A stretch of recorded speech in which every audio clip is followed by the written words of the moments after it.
Pak. Teman, Sehat-sehat, Pak. puji Tuhan, puji Tuhan sehat. Iya, iya. Makin sehat ini karena kita mau ngobrol tentang proyeksi konstruksi ke depan kayak apa nih, Pak, di kuartal 4 Wow. 2022. Oke, Pak lagi, Darmo, saya lagi, dulu yang lagi tanya ya seru-serunya ini. pertanyaan. Hmm. Iya, saya dulu nih yang tanya nih. Pertanyaan pertama nanti akan dilanjutkan oleh Jimmy untuk pertanyaan yang kedua. Kalau saya pertanyaannya yang gampang-gampang, Pak, nanti Jimmy yang susah-susah pertanyaannya. Silakan, silakan, Oke, silakan. oke. Pak Darmo, saya pengen tahu nih view Pak Darmo ngelihat emiten-emiten konstruksi atau industri konstruksi dulu nih secara umum di tanah air kita hingga akhir 2022 sebenarnya seperti apa, Pak, pandangannya? Pandangannya emiten konstruksi harusnya di kuartal biasanya teman-teman Mhm, sesama konstruksi harusnya Pak sudah sama sih. Di mhm, semester satu atau kuartal kedua ini tender-tender dari pemerintahan mulai mulai banyak. mhm. Dibukanya memang di semester pertama kan begitu. Biasanya kita nanti tendernya puncak-puncaknya itu di bulan Oktober ini sampai di bulan Desember untuk pengerjaan 1 tahun ke depan lagi di tahun 2022 kan begitu. Oke. Persiapannya dari Oktober ini ya berarti ya, Pak ya? Ya pasti, pasti, Heeh, pasti. oke, oke, Semuanya oke, masih oke. sama lah kan begitu. Oktober Mhm. ini dimanapun lah di kementerian, di BUMN ataupun LPSE lah ya lebih tepatnya kita ngomong LPSE itu biasanya ya di Oktober ini banyak-banyaknya ini sudah kan begitu. Oke, oke, oke. Untuk Berarti untuk untuk Pak Jimmy, KRIA, Pak heeh, Daniel tahu iya. IKN itu sudah malah melonsingnya itu kalau nggak salah ya nanti koreksi saya melihatnya di LPSE itu sudah dibuka anggarannya 1 triliun sudah di open di LPSE itu sejak hampir 1 bulan yang lalu September. Kalau teman-teman yang aktif di LPSE paham itu harusnya. Mhm. Baik, baik. Berarti untuk KRIA sendiri ini potensinya untuk berada di dalam banyak proyek di tahun depan ini banyak dong ya, Pak ya? Melihat Oh harusnya lah, jumlah proyek yang ada. harusnya Iya. dong. Harusnya dong, dengan didukung dengan kami selama 15 tahun ini berkiprah di konstruksi, didukung Heeh. dengan keberhasilan kami untuk melantai di bursa pada tanggal 25 Juli kemarin, harusnya kita Mhm. menjadi daya dorong, booster Mhm. karya untuk bisa meraup tender-tender di kemudian harinya, kan begitu. Oke, oke, oke, oke. Nah, sekarang saya ke Bro Jim nih. Ada yang mau ditanyakan ya? Nggak di Bro Jim. Melanjutkan pertanyaan saya. Nah, itu nih mungkin dari saya satu aja Pak. Mungkin kita coba pengen tahu lebih banyak nih tentang KRIA nih Pak. Sebenarnya kita ini Silakan. lebih fokus ke konstruksi yang jenis apa ya Pak? Kan kita tahu kan banyak banget di industri konstruksi kan gede banget tuh Pak. Pekerjaannya bisa dari A sampai Z Pak. Kita lebih fokus kemana sih Mas sebetulnya? Bro Jimmy sama Bro Daniel ini belum belum baca prospektus ini. Ayo, Iya. prospektus kami sudah menunjukkan menyebutkan bahwa gini, kita ini diferensiasi bidang usaha konstruksi ini banyak kan gitu ya. Tapi kami Hmm. mengkerucutkan, mengspesialisasikan di bidang industrial sama infrastruktur. Itu yang kami akan Mhm. genjot habis kan gitu. Kita akan dorong habis kan begitu. Industrial Mhm. ya terutama untuk factory-factory, Mhm. untuk pergudangan kan gitu ya. Terus kalau infrastruktur semacam dermaga, pelabuhan, jalan, jembatan kan begitu. Itu yang akan kita lebih fokuskan kembali. Karena di 15 tahun Mhm. yang lalu Mhm. kita sudah memilih bahwa bidang itu yang memang spesialisasi kami untuk kita poles lebih lebih serius dan lebih fokus kan begitu. Oke. Oke. Oke. Baik. Nah, Pak, kemudian kalau kita lihat gitu, untuk di kuartal keempat ini, view secara umum dari Pak Darmo untuk infrastruktur di Indonesia ini gimana sih? Karena kan kalau kita lihat, ini sepertinya tidak semuanya berada di zona hijau nih, Pak. Ada beberapa yang merah-merah-merah. Untuk KRYA memang hijau-hijau-hijau gitu. Jadi kan ada view, sepertinya ada view yang berbeda gitu, Pak. Tapi kalau secara umum, apakah dengan adanya IKN-IKN ini mulai dari kuartal 4 sampai ke tahun 2023 ini akan lanjut hijau-hijau-hijau semua gitu, Pak? Mudah-mudahan lah, semua kita berharapnya begitu. karena Mhm. boosternya yang untuk ngebus emiten konstruksi itu isu diselenggarakannya IKN kan begitu. Tapi jangan jangan lupa dan jangan salah bahwa semua sektor-sektor yang di luar IKN pun ini bertumbuh. Mhm. Kami sendiri Mhm. emiten karya dengan kode karya ini kami pada waktu pandemi aja ini kan yang luar biasanya kami patut berbangga juga 2 tahun pandemi ini kita malah bertumbuh karena Iya. yang pemerintah itu untungnya kami karya ini adalah dua ya, ada swasta ada pemerintahan. Di saat pandemi pemerintahan lagi berfokus untuk menyelesaikan pandemi, semua dana-dana dialihkan ke dana COVID. Swasta, salah satu swasta terbesar di Indonesia, malah membuat kawasan industri baru di selatan Mhm. Indonesia. Begitu. Itu yang kami ikut berkontribusi dan partisipasi pembangunan di selatan Indonesia. Oke, oke, oke. Ini yang jadi rahasia ini ya Pak ya, pertumbuhan ketika pandemi kan banyak yang anjlok, kemudian untuk KRIA sendiri kan ini proyeksinya meningkat begitu ya Pak. Exactly, betul sekali. Hmm, oke, oke, oke. Baik Pak. Nah ini ada yang para cuan troopers juga yang udah bergabung banyak sekali Pak untuk dengerin insight-insight menarik nih dari Pak Darmo malam ini. Jadi untuk para cuan troopers jangan lupa pertanyaannya dimasukkan di kolom question and answer ya, karena ini responnya ada banyak nih yang bergabung, jadi agak susah nanti di shortlist. Jadi langsung aja masukin pertanyaannya di kolom question and answer ya teman-teman. Nah, kalau kita lihat dari sisi ini Pak, Pak Darmo, dari sisi itu tadi dari sisi proyeksi. Nah, untuk KRYA sendiri dari sisi fundamental ini katanya ada cuan troopers kita yang bilang fundamentalnya menarik nih. ROA, ROE, dan ROI-nya jauh lebih unggul jika dibandingkan dengan beberapa emiten konstruksi lain. Di Q4 proyeksinya seperti apa nih Pak? Semakin bertumbuh dong pastinya. Kalau Mhm. Cuan Troopers memahami fundamental, kita saat ini di Juni 2022 ini sekitar 11 sekian persen ya. Nah, Mhm. harapan kami emiten karya ini di kuartal keempat mudah-mudahan dan kita harus optimis yakin bahwa bisa bertumbuh di angka 15%. Itu yang bisa mendobrak emiten-emiten konstruksi lainnya untuk berlomba. Jangan cuma menambah omset, harusnya Mhm. berfokus pada profit kan begitu. Karena kebanyakan emiten konstruksi ini selalu apa ya memberitakannya adalah mendapatkan proyek tender sekian itu diberitakan di media, tapi tidak tahu bahwa itu profit atau tidaknya masih diragukan. Nah kami emiten karya berfokus profitabilitasnya kan begitu. Tender-tender kita Mhm. fokus tender-tender yang benar-benar menghasilkan profit bagi kami itu. Oke, oke, oke. Jadi fokus ke ininya ya, cash cow-nya di bidang apa ya udah di sana aja terus ya, yang Iya dong, digas, Pak. iya dong. Oke, oke. Dari Bro Jimmy gimana nih Bro Jimmy?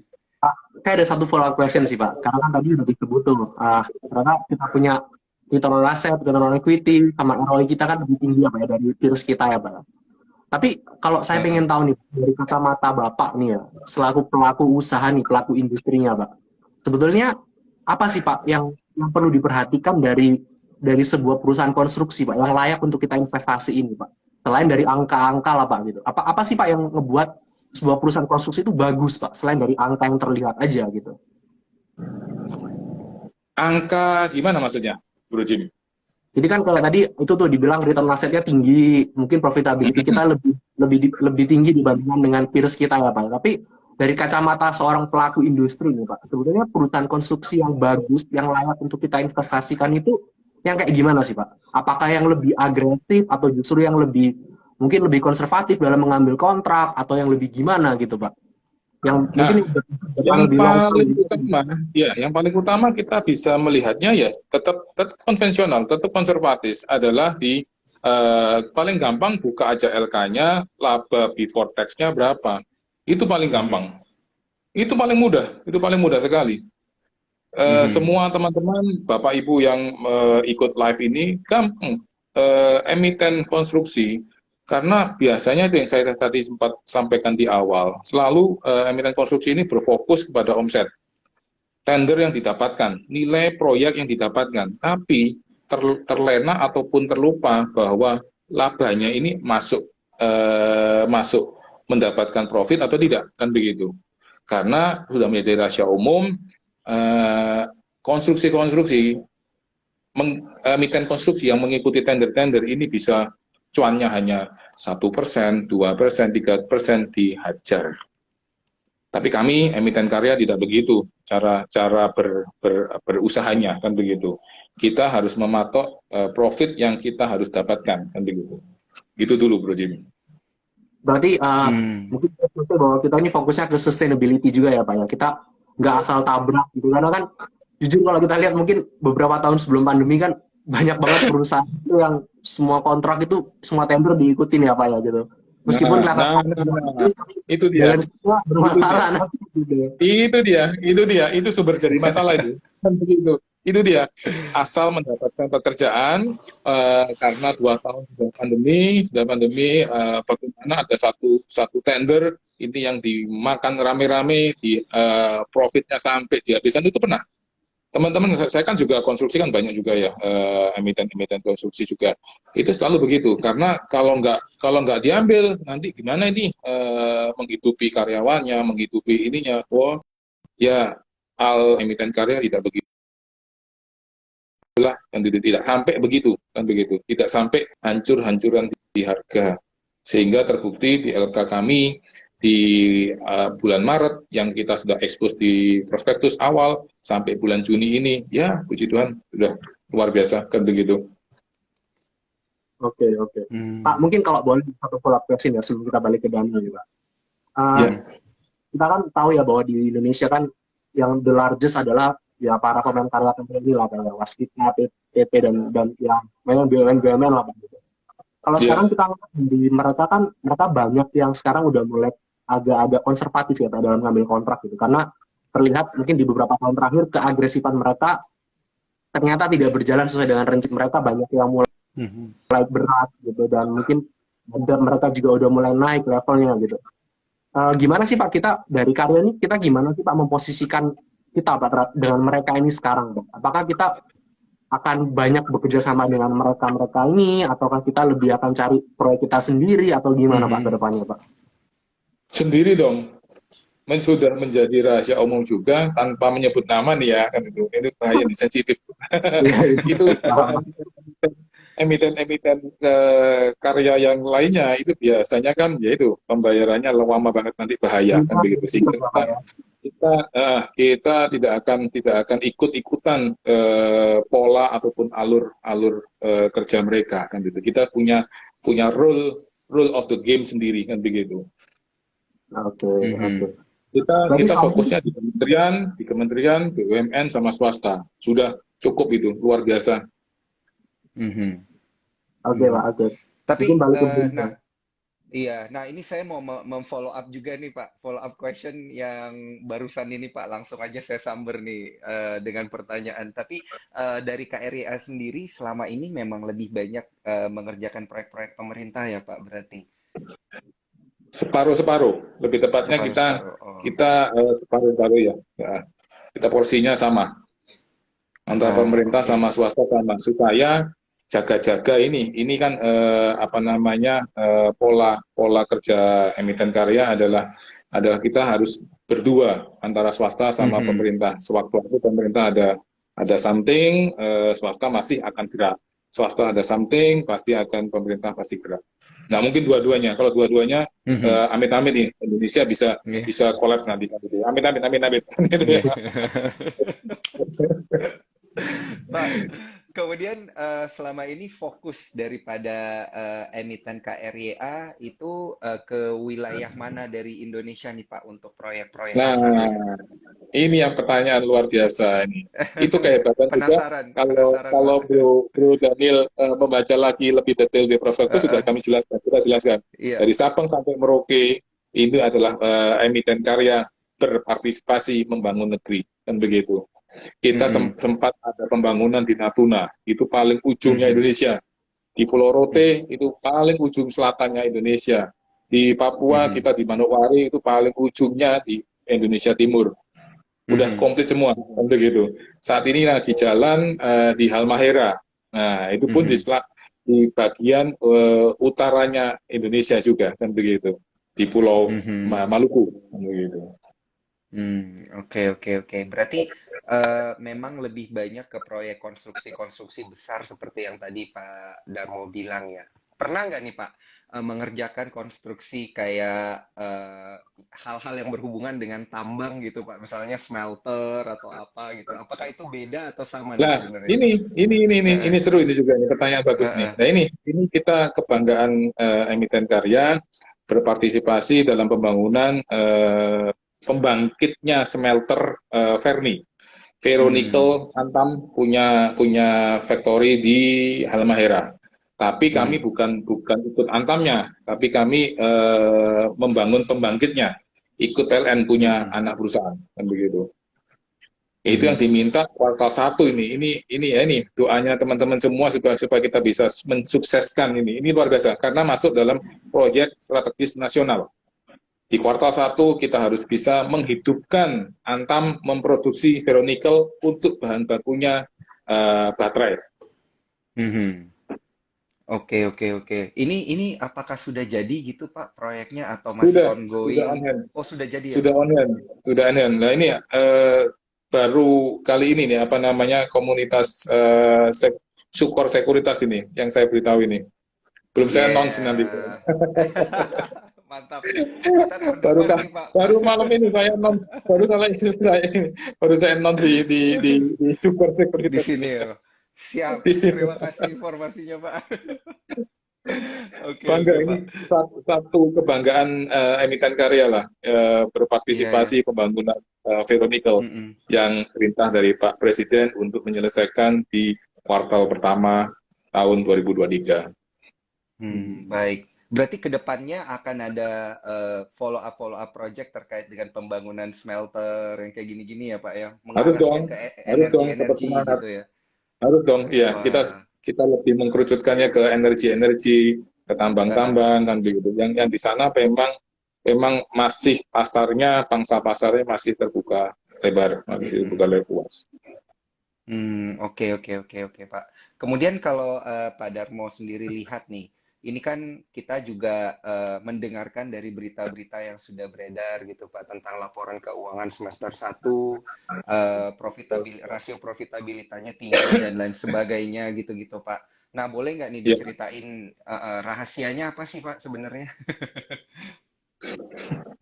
Wah, kalau rahasianya diceritakan nanti diintip oleh emiten posisi lainnya. Enggak lah, bercanda. Ya gini, kita berfokus adalah di profit lah.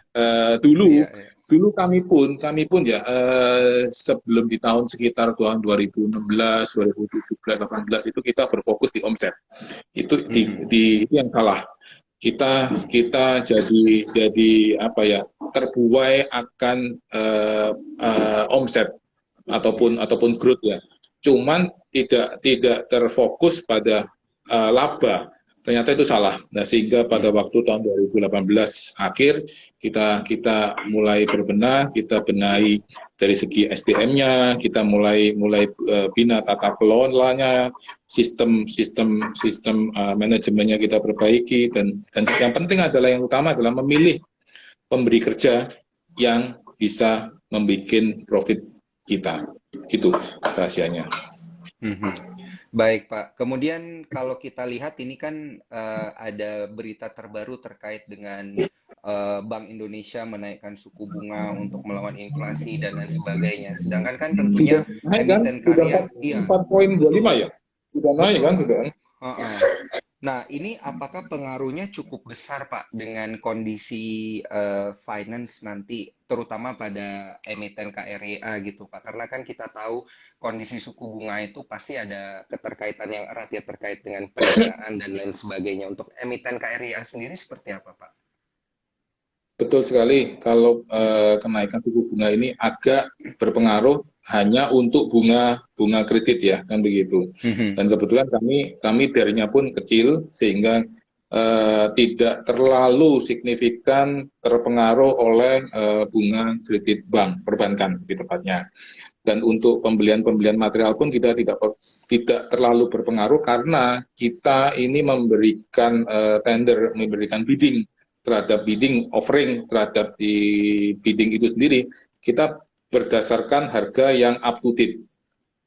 Kita bukan manufaktur, itu bedanya. Kalau manufaktur mungkin stok material ataupun sebagainya. Ini kita tidak terlalu berfokus terhadap stok material kan begitu. Karena kita tahu harga material ataupun yang berbau dengan logam itu sangat fluktuatif sekali, sehingga kita tidak akan pernah stok. Karena stok itu juga mempengaruhi kinerja kami juga.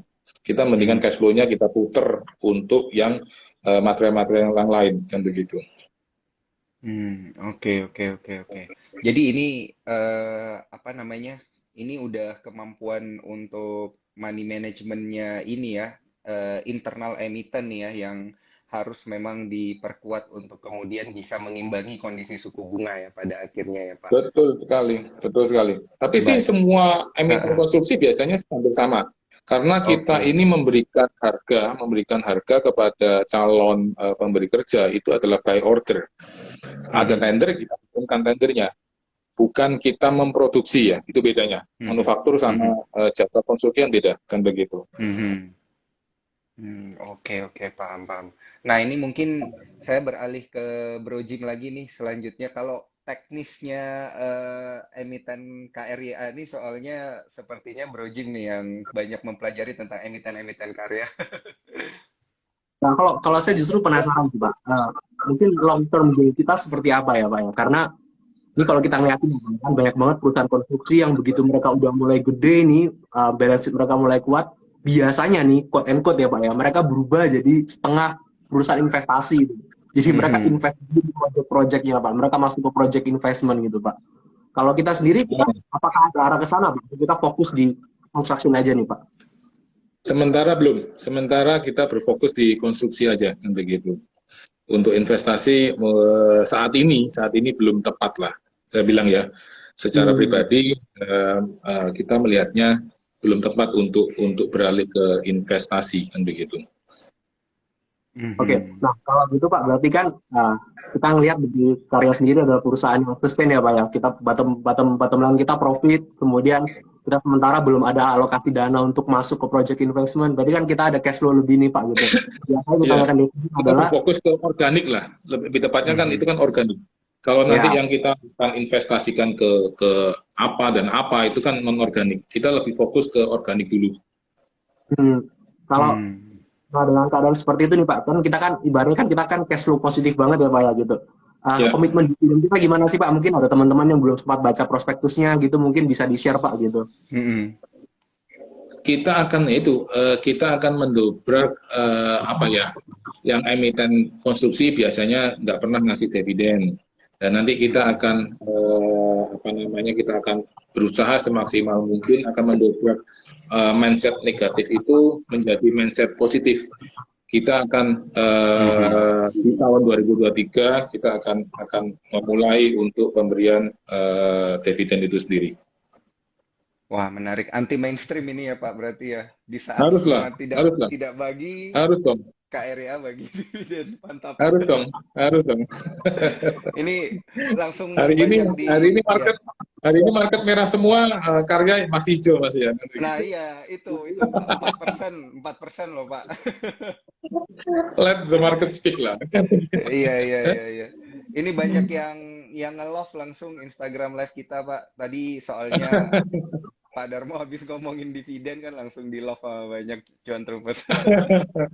Oke Pak, ini terkait dengan kondisi dan juga proyek dan juga proyeksi maksudnya ke depannya dari emiten KRYA. Boleh diceritain nggak Pak Darmo proyek-proyek saat ini yang sedang existing dijalankan, itu proyek-proyek apa aja sih Pak ini supaya para cuan troopers juga lebih paham gitu Pak?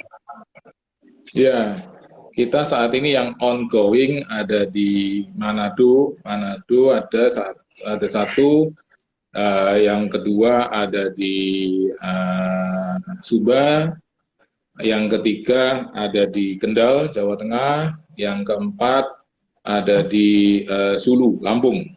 Dan ini yang kelima yang saya tadi sempat ungkapkan bocoran bahwa kita lagi sudah on hand akan mengerjakan kebanggaan bangsa Indonesia memproduksi ferronikel pertama dari Antam, kan begitu. Kita itu ada 5 nantinya, kan begitu. Wah, baik Pak. Berarti bukan cuman bangun ininya ya Pak, bukan cuman bangun pabriknya, tapi produksi Pembangkitnya, iya, pembangkitnya ya, pembangkitnya, power plant-nya ya, berarti pembangkitnya. ya Pak ya. Iya. Oke, baik Pak. Nah, kemudian kalau diproyeksikan dengan berhasilnya nanti dikerjakan seluruh proyek-proyek existing itu, seberapa besar sih Pak ini gambarannya bisa mendorong kinerja ke depannya gitu Pak? Itu kita kalau buka di prospektus LK apa namanya di tahun 2021 Desember kemarin. Itu kalau nggak salah ya asetnya hanya 122 miliar. Nah, ini kalau kita bisa bergerak mulus ya di tahun berikutnya ini kita bisa all time high 2 kalinya Desember 2021. Kita prospek dan target di angka 250 billion. Itu yang kita harus menggenjot, membooster diri kita sendiri, mendorong diri kita sendiri dari sinergisitasnya perusahaan ini untuk bisa istilahnya dipasarkan all time high ya. Ini pun di emiten karya harus bisa all time high untuk mendapatkan revenue yang terbaru kan begitu. Mantap. Tapi kita Baik Pak. itu ya Pak, fundamentalnya, fundamental kita juga harus all time high ya Pak ya. Harus. Itu yang harus diedukasi ke teman-teman sesama cuan troopers. Lihatlah fundamental kan gitu ya. Technical boleh lah, cuman harusnya basicnya di mana-mana itu fundamental begitu. Setuju. Kalau boleh tahu ya teknis aja nih Pak gitu. Dari 5 proyek yang tadi disebutkan nih Pak, kurang lebih akan transit gimana sih Pak ke order book kita gitu. Mungkin sedikit ya, order book itu teman-teman kita kan tahu bahwa salah satu perusahaan dapat kontrak misalnya 1 triliun gitu, kan nggak langsung dibukukan sebagai revenue kan selalu itu kan di spread out ke over period lah, mungkin 1 atau 2 tahun gitu. Itu kan kita bisa ngeliatnya dari order book juga salah satunya gitu. Dari project itu salah satunya. Ini pertanyaan bagus ini. Kenapa emiten karya berfokusnya di bidang industrial sama infrastruktur? Untuk Bro Jimmy tahu, Bro Daniel tahu, pasti durasinya di bawah 1 tahun. Kalau, kita singgung lagi yang emiten konstruksi lainnya, yang bergerak di bidang bangunan tinggi, itu bisa 2 tahun, bisa 3 tahun, bisa 5 tahun malah, kan begitu. Kenapa kami tidak ikut tidak ikut dan tidak ingin juga masuk ke bidang building itu. Kita masuknya di bidang industrial sama infrastruktur itu sudah sangat tepat karena revenue-nya pasti bisa dibukukan dalam tahun itu sendiri. Jadi nggak ada potensi bulan kelamaan ya Pak ya? Namanya nggak ada multi years. Nah, kalau di konstruksi namanya multi years bro, gitu. Oke Pak, ini ada pertanyaan dari cuan troopers kita. Ini menarik juga nih untuk langsung kita tanyakan ke Pak Darmo nih. Nah, adakah proyek IKN yang sudah nyantol Pak melihat emiten ini menjanjikan? Mantap. IKN sudah dalam teropong kami emiten karya, cuma sampai posisi per hari ini kami belum bisa mendapatkannya. Kami akan terus berusaha untuk berpartisipasi membangun ibu kota Nusantara baru. Gitu. Baik, berarti ini kita masih menunggu kabar baik dari Pak Darmo dan juga emiten. Pasti kita update, Pak, seperti apa? Pasti kita update. Siap Pak. Nah, kemudian Pak, kalau kita ngelihat terkait dengan emiten-emiten konstruksi, gitu Pak, ada target-target khusus nggak untuk KREA sendiri hingga akhir tahun 2022 ini, gitu Pak? Ya itu, revenue kita akan tercapai nih. Oh belum lah. Kita target revenue di akhir 2022 kuartal keempat harusnya di angka sekitar 250 billion begitu. Oke, oke. Terus sekarang ini berarti sudah 80% Pak? Atau 70% atau Sekarang sedikit sudah lagi ya hampir Pak? 70 ya, sekitar 70% kalau per ini ya, per yang kita on hand yang tambah ke 5 ini tadi kan begitu, yang di Halmahera kan begitu. Baik, baik, baik. Ini ada respon dari Cuan Troopers kita Pak. Gak sabar nunggu konfirmasi KRYA join IKN. Yoi. Kita Amin. semua menanti, kita semua Doain menanti. ya, ini butuh dukungan doa. Kami emiten karya berusaha, berupaya, dan dukungan dari teman-teman Cuan Troopers ke emiten karya juga kan begitu. Mm-mm. Baik, baik, baik Pak. Nah, dari Bro Jimmy ada pertanyaan-pertanyaan tambahan nih. Mungkin saya nanyain yang lupa kita sama teman-teman kali ya. Karena kan teman-teman fokusnya nanya target berapa nih tahun ini, tahun depan gitu kan. Kalau saya Iya. mungkin nanya bottom line-nya nih Pak. Dari poin. Bottom line kita secara profitability kita bisa expect nggak Pak bakal tetap di angka yang sama gitu Pak. Secara profitability lah gitu. Juni ini kalau Bro Jim memprosentasekan itu kan sekitar 11 tadi yang saya bilang di awal-awal. Mhm. Kita target di kuartal keempat ini kita mentargetkan di angka 15%. Supaya ini tadi memecahkan rekor semua emiten konstruksi. Cobalah Bro Jim kan analisa ya. Ada nggak Mm-mm. emiten konstruksi yang bisa mencapai 15%? Nah, itu Bro Jim. Mhm. Kita akan Mhm. mendobrak itu. Kita akan mendobrak itu. Iya, Gitu. luar biasa. Sehingga di tahun 2023 mudah-mudahan teman-teman semua di market tidak memandang sebelah mata emiten. Saat ini kan selalu emiten konstruksi selalu diidentikan dengan rugi dan rugi dan rugi kan begitu. Iya, iya. Betul, betul, betul.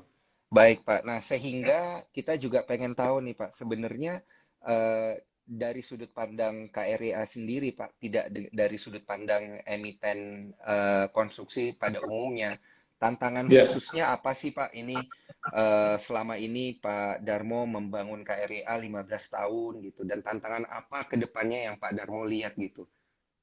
Satu tantangannya, satu aja, SDM. Tahu SDM ya? SDM, sumber daya Apa itu manusia. SDM? Iya, itu benernya. Yang salahnya Heeh. sumber dari masalah kan gitu. Selalu lah. Kita ini penelitian di mana-mana selalu the man behind the system. Sistem kita Mhm. sudah benahi, sudah sempurna, tapi ada manusia-manusia yang masih kita butuhkan. Itu yang terus kita akan kelola. Kita akan tata kelola dengan baik, dengan pelatihan-pelatihan, dengan sistem yang benar. Manusia ini itu yang susah, sumber daya manusia Mhm. ini yang paling susah. Itu yang hambatan dan tantangan, bukan hambatannya, Mhm. tantangan terbesar kami dalam membenahi kan begitu. Sistem sudah solid sekali kan begitu. Mhm. Hanya Berarti, satu tantangannya. Yang lainnya heeh, ya heeh. biasa-biasa lah kan begitu.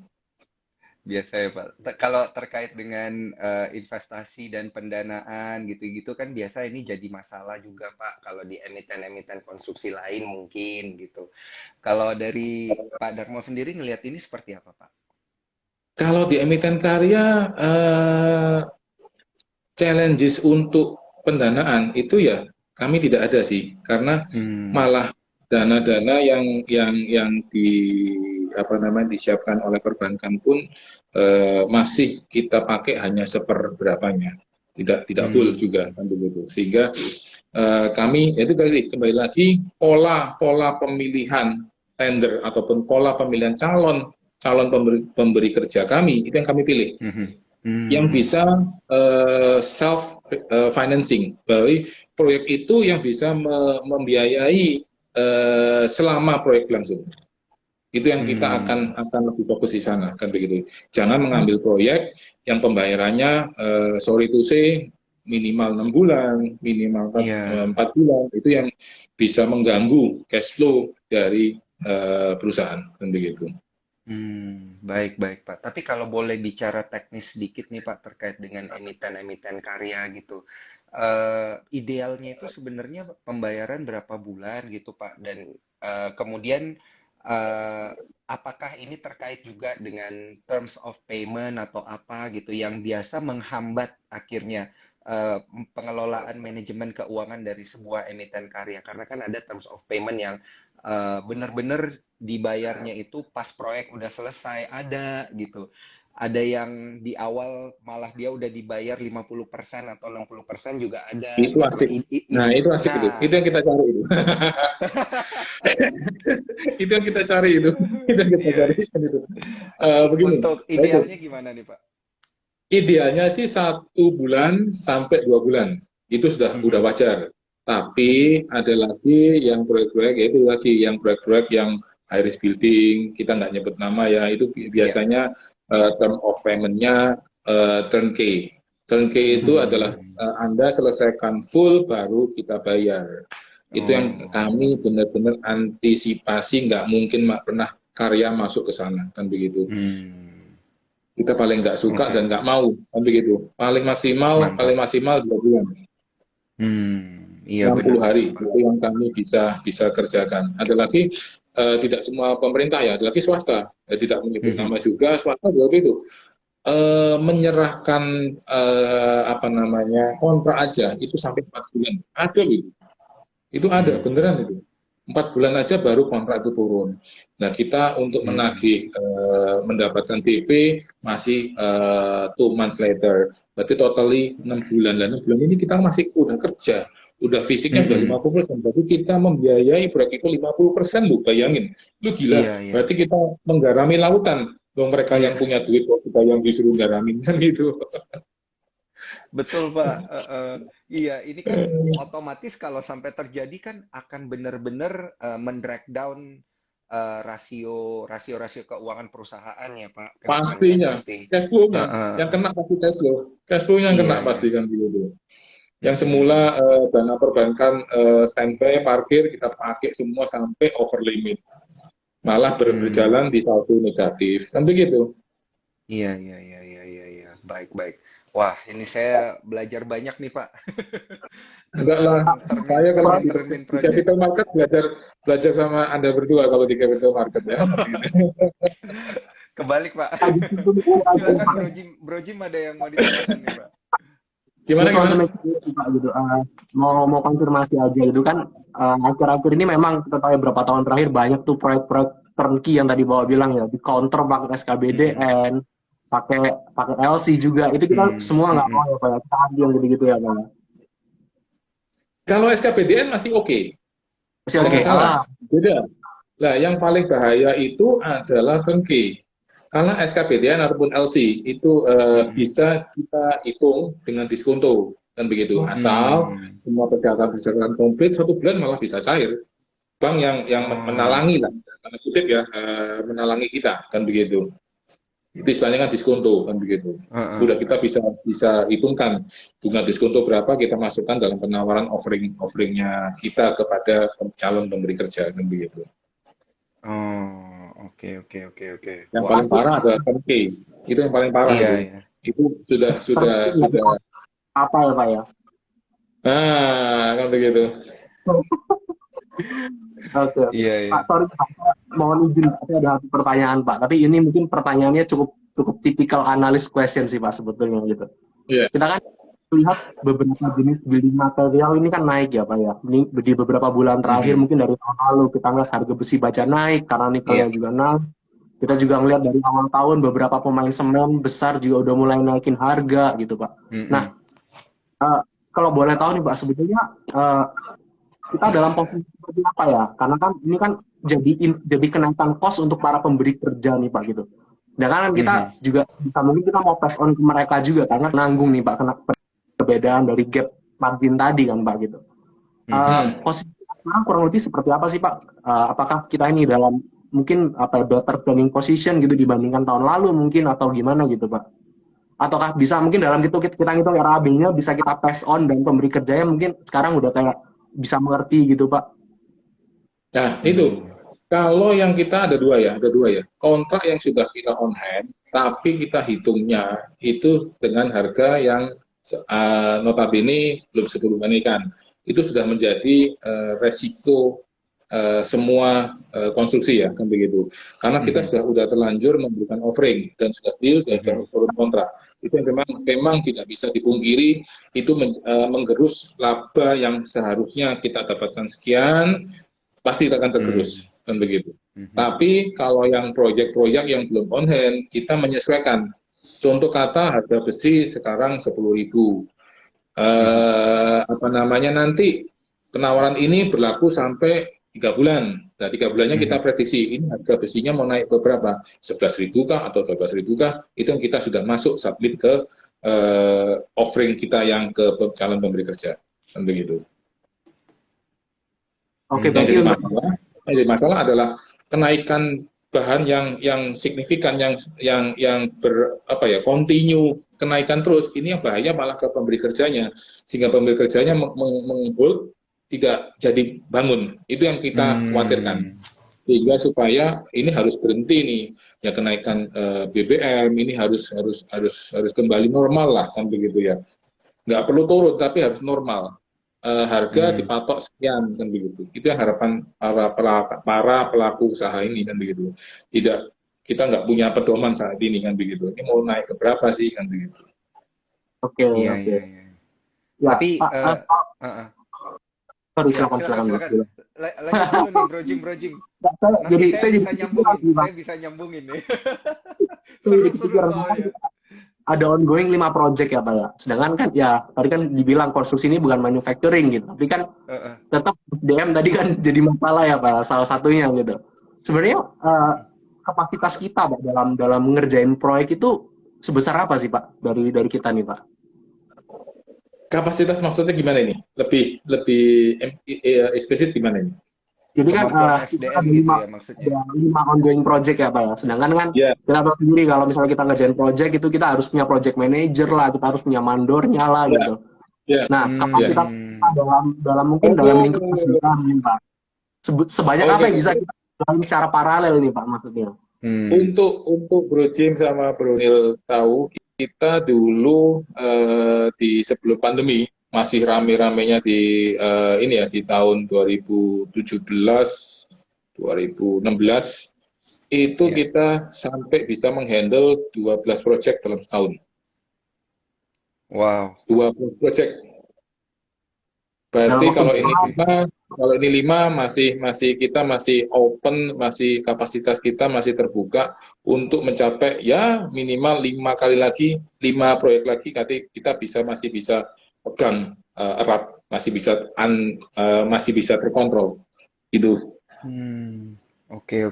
Dan ini proyek-proyek gede semua. Tadi buat teman-teman udah confirm nih bahwa nggak ada bottleneck ya teman-teman dari at least dari production kita nih gitu. Ternyata kapasitas kita masih gede gitu. Masih. IKN aman nih tahun depan ya Pak ya. Aman. Ditunggu Pak. Tinggal satu itu masalahnya. Saya punya PR itu membenahi SDM itu tadi yang ya sumber dari masalah ini yang kita harus benahi sumber dari masalah. Oke. Pak Darmo, saya pengen tanya nih, ini masih terkait dengan tadi yang Bro Jim tanya juga terkait dengan kenaikan harga bahan baku dan lain sebagainya. Ini kan tadi Pak Darmo bilang lebih berpengaruhnya kepada pemberi kerja gitu ya Pak ya. Yes. Apakah ini suatu hari nanti bisa jadi satu permasalahan terkait dengan jumlah kerjaan yang bisa diberi itu berkurang gitu Pak, atau mungkin nilainya menurun, atau mungkin proyeknya di on hold gitu. Itu kalau Pak Darmo lihat ke depannya ada potensi nggak ke arah sana? Ada, karena kenapa kami ini emiten karya selalu 2 tadi. Kalau Bro Jim, Bro Daniel ingat tadi, kita swasta sama pemerintah. Ada, dulu pernah dulu swasta benar-benar tiarap. Di tahun 2000, perubahan dari Pak SBY ke Pak Jokowi, pemilu di tahun berapa itu? 2000, berarti 2009, 2000 berapa itu? Pemilu itu, saya masih ingat, swasta berhenti semua itu. Tapi kita main di pemerintah, kan begitu. Jalan pemerintah lebih kenceng lagi, kan begitu. Lah berbeda berbalik 180 derajat pada waktu pandemi. Pandemi pemerintah benar-benar remnya karena dananya dialihkan semua ke COVID, kan begitu. Dan karena COVID, swasta masih terus berputar. Saya ingat itu tahun berapa itu pemilu berarti di tahun 2000 berapa itu ya? 2014 ya Pak. Iya, ya itu. Sekitar itu berarti. Saya ingat pokoknya Pak SBY, begitu ganti Pak Jokowi itu, wah swasta benar-benar wait and see. Wait and see-nya lumayan lama itu, hampir setahun lebih itu, kan begitu. Oke. Sehingga nanti Pak, kalau kita kaitin sedikit, gimana nih Pak Darmo melihat di tahun 2024 nanti kan katanya bakal di semester pertama gitu ya pemilunya. Iya. Nah, ini gimana nih betul. tantangan pergantian presiden lagi nih? Karena untuk emiten Bapak ini kan udah berkali-kali ngelewatin krisis, udah lolos semuanya kan. Nah, pergantian presiden yang kedua nih Pak berarti. Pastinya kemungkinan besar ya, bukan pasti ya. Kemungkinan besar swasta akan wait and see, seperti yang dulu lagi. Kalau ini kan sudah 2 kali karena ini kan sudah 2 kali periode, kecuali Pak Presiden mau ketiga. Nah itu enak itu kan begitu, supaya estafetnya terus berjalan kan gitu ya. harapan tapi nggak mungkin lagi. Kayaknya nggak mungkin melanggar konstitusi. Iya, betul. Betul Pak Darmo. Ini menarik ya, berarti kemungkinan besar swasta seperti yang dulu lagi, swasta pasti akan wait and see. Kita lihat pasti swasta akan wait and see. Nah, kita akan genjot di pemerintahnya kan begitu, di pemerintahan, proyek pemerintahan. Oke. Berarti udah ada ininya lah ya, safety switch-nya gitu. Jadi kalau kondisi kayak gini pastinya switch, ya. Pastinya. Oke. Pak Darmo, ini nggak berasa udah mau sejam kita ngobrol-ngobrol. Saya boleh kasih satu pertanyaan terakhir? Iya, udah mau sejam loh Pak ini.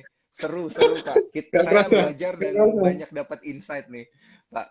Tapi satu pertanyaan terakhir nih untuk Pak Darmo, harapannya Pak untuk emiten konstruksi pada umumnya dan juga emiten Bapak sendiri ini kedepannya seperti apa Pak? Nah, harapan kami emiten karya untuk teman-teman emiten konstruksi lainnya, ayolah kita semua berfokus di profitnya, kan begitu ya. Jangan terfokus dengan omset, karena itu tidak baik. Tidak baik untuk perusahaan kita sendiri, kan begitu. Dan untuk emiten karya sendiri, kita akan berpacu juga untuk mencapai apa-apa yang sudah menjadi target dan goal kami di kuartal keempat tahun 2022 ini, kan begitu. Dan siap menghadapi pemilu tahun 2024. Mantap. Dan semoga proyek IKN-nya goal ya Pak. Amin.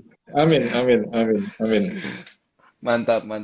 Dari Bro Jim, ada yang mau disampaikan nggak ke Pak Darmo mungkin atau ke para cuan troopers? Cukup. Tadi Pak Darmo udah closing statement udah bagus banget, saya nggak mau ganggu lagi. Siap.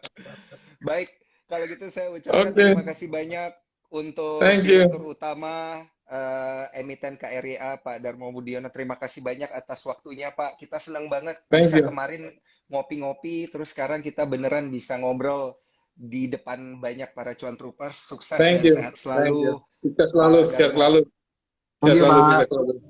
Makasih. Thank you juga Bro Jim, sampai ketemu lagi. Iya.